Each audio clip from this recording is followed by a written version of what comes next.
تو ہو سکتا ہے کہ ایک شخص جو ہمارے سابق علماء نے لکھ دیا کہ یہ چیز شرک، یہ چیز شرک، یہ چیز شرک، یہ چیز شرک، آج سے 500 برس پہلے کا انسان بڑے سے بڑا عالم دین اپنے زمانے کے شرک کو پہچان کر تو لکھ سکتا ہے، اس سے تو آپ بچ رہے ہیں۔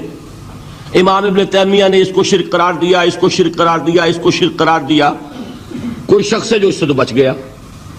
امام صاحب کی دی ہوئی بصیرت سے اس نے ان جو اقسام ہے شرک کی ان کو پہچان لیا، لیکن یہ عین ممکن ہے کہ آج کے شرک کو وہ نہ پہچان رہا ہو، اپنی جگہ وہ سمجھ رہا ہو اپنے آپ کو بہت بڑا موحد، جبکہ اس دور کا جو شرک ہے اس میں ملوث ہو۔ اس کو میں نے کہا ہے کہ اس شرک کے بارے میں بڑی اجتہادی بصیرت کی ضرورت ہے۔ فارسی کا ایک شعر ہے، بڑا پیارا شعر ہے، بہر رنگے کے خواہی جامہ می پوش، من انداز قدت رامی شناسم۔ اپنے محبوب سے کہہ رہا ہے شاعر کہ تم جس طرح کا چاہو لبادہ اوڑھ لو، میں تمہیں تمہارے قد سے پہچان لوں گا، کتنا ہی چھپا لو اپنے آپ کو، کیسے ہی لباس بدل لو، بہر رنگے کے خواہی جامہ می پوش، من انداز قدت رامی شناسم، میں تمہارے قد سے تمہیں پہچان لوں گا۔ یہ اگر بصیرت نہ ہو کہ شرک کو اس کے قد سے پہچان سکیں آپ، اس کے لیے ضرورت ہے اصولوں کی۔ دیکھیے جس طرح الجبرا کے اصول ہوتے ہیں، فارمولہ ہے، فارمولہ ہاتھ میں آ گیا، مسئلے حل کرتے چلے جا رہے ہیں، آپ اپلائی کرنے کی دیر ہے فارمولے کی۔ اگر آپ نے صرف گنتی کر کے کسی زمانے کے شرک وہ تو سمجھ لیے، لیکن وہ بصیرت باطنی حاصل نہیں ہوئی، اجتہادی بصیرت، وہ اصول ہاتھ میں نہیں آئے کہ جس سے آپ پہچان سکیں، تو ہو سکتا ہے کہ اس دور کے شرک کو آپ نہ پہچان سکیں۔ اس کے لیے ضرورت ہے کہ اصل اصول ہاتھ میں آ جائیں تاکہ اصولوں کو اپلائی کریں۔ ایک بات مجھ سے اور سن لیجئے، میرا اپنا یہ تاثر ہے، ہمارے دین میں خیر، بھلائی، نیکی، چاہے وہ نظریے کی ہو، علم کی ہو، عقیدے کی ہو، عمل کی ہو، اخلاق کی ہو، وہ سب کیا ہے؟ وہ توحید ہی کے شجرہ طیبہ کی شاخیں ہیں۔ اور شر، برائی، گمراہی، خیالات کی ہو، نظریات کی ہو، علم کی ہو، عقیدے کی ہو، عمل کی ہو، اخلاق کی ہو، سب کے ڈانڈے شرک کے شجرہ خبیثہ سے ملتے ہیں۔ اس شجرہ خبیثہ کے برگوبار ہے جو بھی برائی ہے، عمل کی یا علم کی، اور اس شجرہ طیبہ کے برگوبار ہے جو بھی خوبی ہے، عمل کی یا عقیدے کی۔ یہ میرا تاثر ہے، اور جب تک اس انداز میں وہ آپ کو اندرونی رشتے ظاہر نہیں ہوں گے، آپ پر منکشف نہیں ہوں گے، وہ اجتہادی بصیرت جو ہے پیدا نہیں ہو سکے گی۔ اب آئیے ایک اور بات دیکھیے، شرک میں اور الحاد میں کیا فرق ہے، یہ بھی ہم نہیں سمجھتے۔ الحاد، مادہ پرستی، وہ کیا ہے؟ ایتھیزم، کسی بھی خدا کا انکار۔ ہمارے آج کے دور کی سب سے بڑی گمراہی یہ ہے۔ شرک کیا ہے؟ خداؤں کو ماننا۔ یہ کیا ہے؟ تھیزم ہے، لیکن پولی تھیزم ہے۔ توحید کیا ہے؟ مونو تھیزم ہے، ایک خدا کا ماننا۔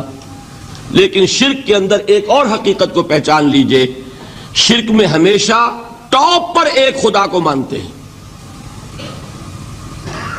باقی سارے خدا نیچے ہوتے ہیں، اوپر جا کر وہ توحید ہوگی ہمیشہ۔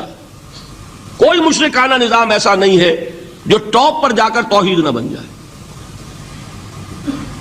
دیکھیے ہندو دیویاں، دیوتا بے شمار، لیکن مہادیو وہ بھی کیا دو ہیں؟ مہادیو وہ تو ایک ہے۔ انگریزی میں گاڈز، گاڈیسز، لیکن وہ چھوٹے جی سے لکھے جائیں گے، چھوٹے جی سے لکھے جانے والے gods and goddesses. Roman mythology ہو، گریک مائتھولوجی ہو، ان دیویوں دیوتاؤں کے نام ہی آپ نہیں یاد کر سکتے۔ لیکن گاڈ بڑے جی سے وہ ایک ہے کہ نہیں؟ ٹاپ پر جو ہے وہ ایک ہے، اس کو وہ بھی مانتے ہیں کہ اومنی پوٹنٹ، اومنیشنٹ، اومنی پریزنٹ، علی کل شیء قدیر، بکل شیء علیم، ہر جگہ موجود، وہ تو ایک ہی ہے، وہ تو کیپٹل جی سے لکھا جائے گا۔ باقی اس کے نیچے فوج ہے دیویوں کی، دیوتاؤں کی، خداؤں کی اور خدانیوں کی، وہ گاڈز اینڈ گاڈیسز ہیں۔ عرب میں کیا تھا؟ میں نے پہلے آپ کو دو مثالیں دے دی ہیں، تیسری اور ایران کی لے لیجئے۔ خیر کا خدا اور شر کا خدا اور، ایک یزداں ایک اہرمن، ٹھیک، سنویت ہو گئی نا، دو خداؤں کو مانا، لیکن وہی ہے جو خدائے خدائے گاں، خداؤں کا خدا، اس کو ایک ہی مانتے ہیں۔ یہی معاملہ عرب میں تھا، اللہ وہ ایک ہی تھا ان کے ہاں۔ قرآن میں آتا ہے ان سے پوچھئے وَلَئِن سَأَلْتَهُم مَّنْ خَلَقَ السَّمَاوَاتِ وَالْأَرْضَ لَيَقُولُنَّ اللَّهُ، جب ان سے کہا جاتا ہے کہ کس نے پیدا کیا آسمان اور زمین کو، یہ فوراً کہیں گے اللہ نے۔ فَأَنَّىٰ يُؤْفَكُونَ، تو یہ ماننے کے بعد کدھر جا رہے ہیں؟ وہ کیا کہتے تھے کہ وہ بڑا اللہ تو ایک ہی ہے، لیکن چھوٹے آلہہ ہیں۔ آلہہ اور اللہ میں وہی فرق ہے جو کیپٹل جی کا گاڈ اور چھوٹے جی سے گاڈز اینڈ گاڈیسز، وہی فرق ہے کہ جو مہادیو اور دیویوں اور دیوتاؤں میں ہے، وہی وہاں تھا اللہ، وہ ایک اور سپریم، سب سے بالا تر، اس سے اوپر کوئی نہیں، تخلیق میں اس کا کوئی ساجی نہیں، لیکن اس نے کچھ آلہہ ہیں جنہیں کچھ اختیارات تقسیم کیے ہوئے ہیں، کچھ اس کے لاڈلی ہستیاں ہیں جو سفارش کر سکتی ہیں۔ بس یہ شرک تھا مشرکین مکہ کا، بات سمجھ رہے ہیں؟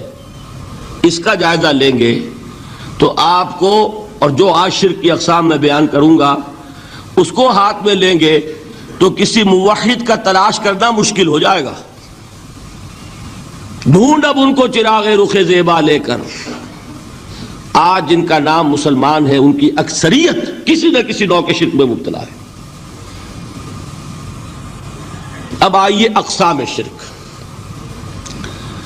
اقسام شرک میں بھی وہی کیفیت ہے جو نفاق کے بارے میں میں نے عرض کی تھی کہ ایک تقسیم یہ ہے جو علماء نے کی ہے، ایک ہے عقیدے کا نفاق، ایک ہے عمل کا نفاق، اسی طرح ایک ہے عقیدے کا شرک، ایک ہے عمل کا شرک۔ عقیدے میں نہیں ہے، عمل میں ہے۔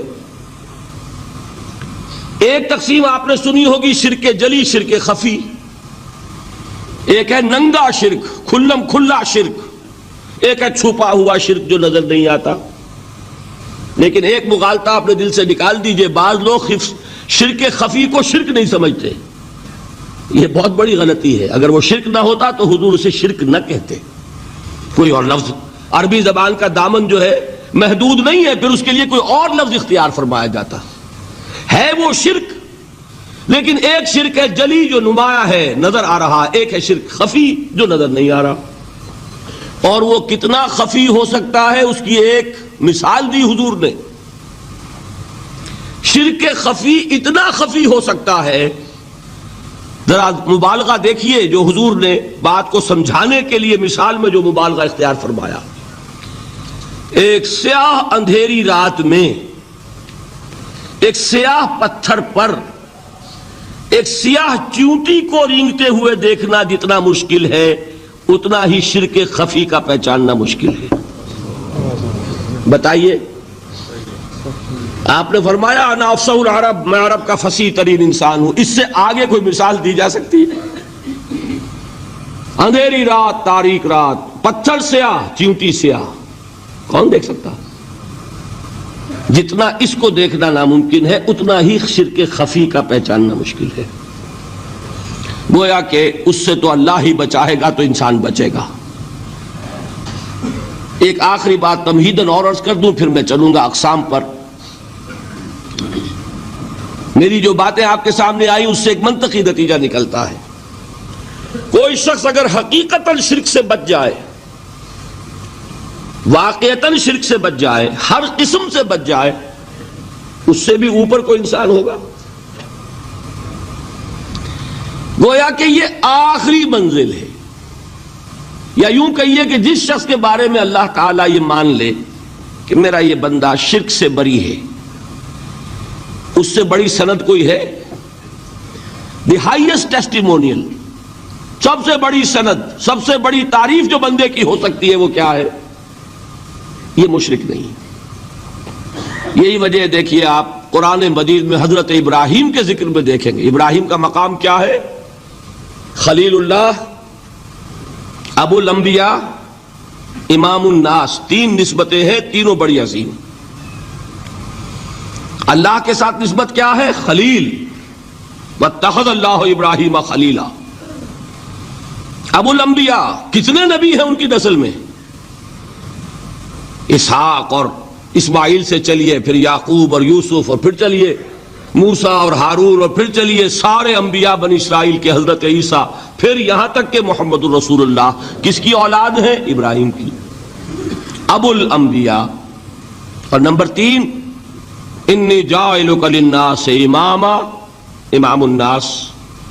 اور قرآن میں جو سب سے بڑی سند انہیں دی جاتی ہے وہ کیا؟ وما کان من المشرکین۔ وہ ابراہیم مشرکین میں سے نہیں تھے۔ معلوم ہوا کہ یہ سب سے بڑی سند ہے، سب سے بڑا سرٹیفکیٹ ہے، سب سے بڑا ٹیسٹیمونیل ہے جو اللہ کی طرف سے کسی کو مل جائے۔ میں جو اقسام شرک بیان کرنا چاہتا ہوں تو میری تقسیم ذرا مختلف ہے۔ اب وہ ذرا اپنے ذہن میں وہ نقشہ بنا لیجئے، آپ بنایا کرتے ہیں ایک، اس کو پھر 3 میں تقسیم کیجئے۔ شرک کی 3 بڑی بڑی قسمیں ہیں۔ شرک فی الذات نمبر 1، شرک فی الصفات نمبر 2، شرک فی الحقوق نمبر 3۔ اور یہ میں عرض کر دوں آپ سے پہلے ہی، یہ مضمون بہت طویل ہے، میں آج صرف یہ کروں گا کہ خاکہ مکمل کر دوں۔ اب اس خاکے میں رنگ بھرنا، وہ تو ایک موضوع پر شرک فی الذات پر پوری تقریر ہونی چاہیے، شرک فی الصفات پر ہونی چاہیے۔ ایک ایک گھنٹے کے میرے 6 کیسٹ ہیں اللہ کے فضل و کرم سے، جو کئی سال سے وہ پھیل رہے ہیں۔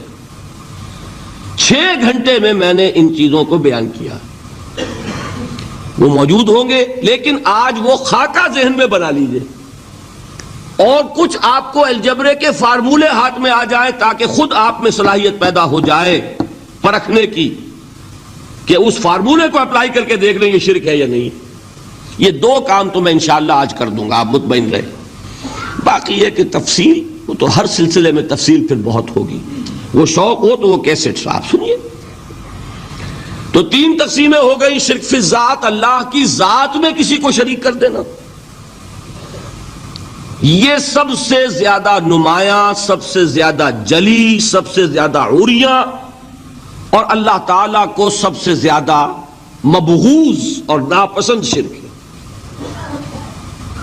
شرک فی الصفات نمبر 2، یہ ایک علمی مسئلہ ہے جس میں آدمی ٹھوکر کھا جاتا ہے اگر محتاط نہ ہو۔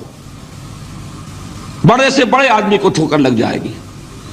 اس کا میں فارمولہ صرف آپ کو دوں گا، وہ ذہن میں رکھ لیجئے، پھر جہاں چاہیں اپلائی کیجئے، انشاءاللہ تعالی آپ کو ٹھوکر نہیں لگے گی۔